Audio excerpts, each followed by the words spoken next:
Hey everyone, welcome to Into the Abyss. I'm Kevin Lucia. So it is October. It's the horror fans' favorite month of the year.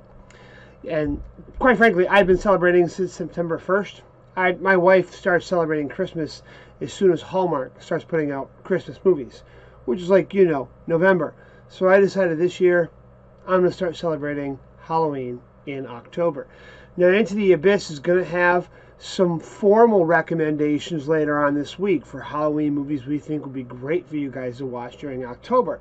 But I watch a lot of movies. Some people would say too many movies.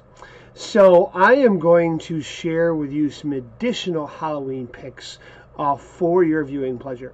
This is going to be quick and fast. Not going to worry about directors, producers, or anything like that. But these movies are out there, and you should go look them up. The first one is Haunt, an Eli Roth movie. Never thought I'd recommend an Eli Roth movie. Usually his stuff is just not my thing. But this was a really good, solid flick. Not anything unpredictable or revolutionary.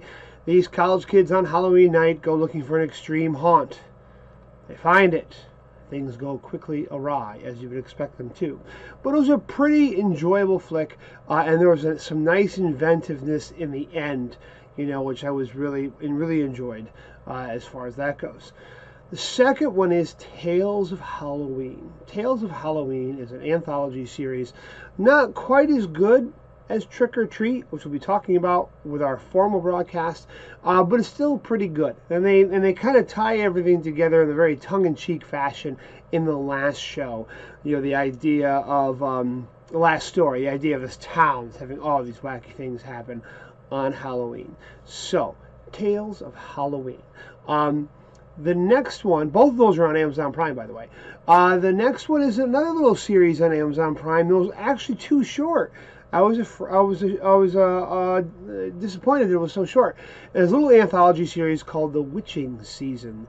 It's like a small 5-episode series of all these creepy tales that happen on Halloween night.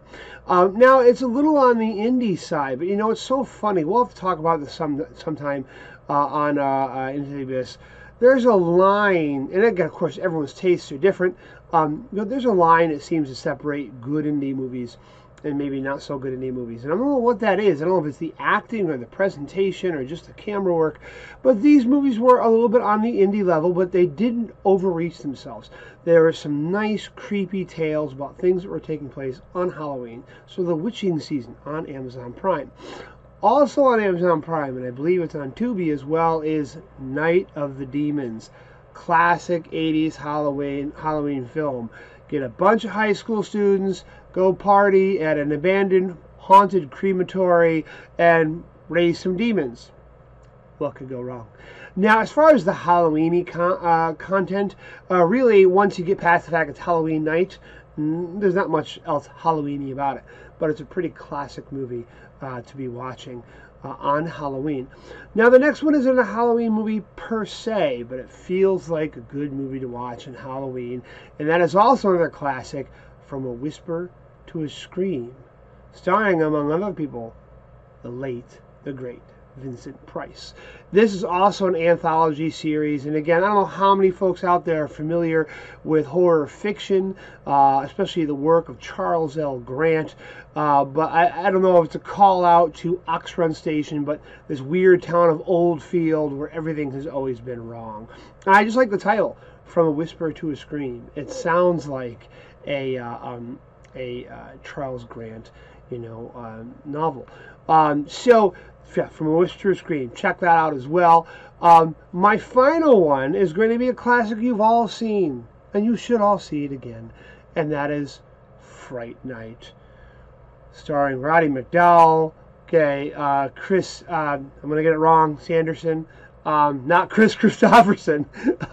It's a great, come on, Fright Night. If you haven't seen Fright Night, what are you even doing with your life?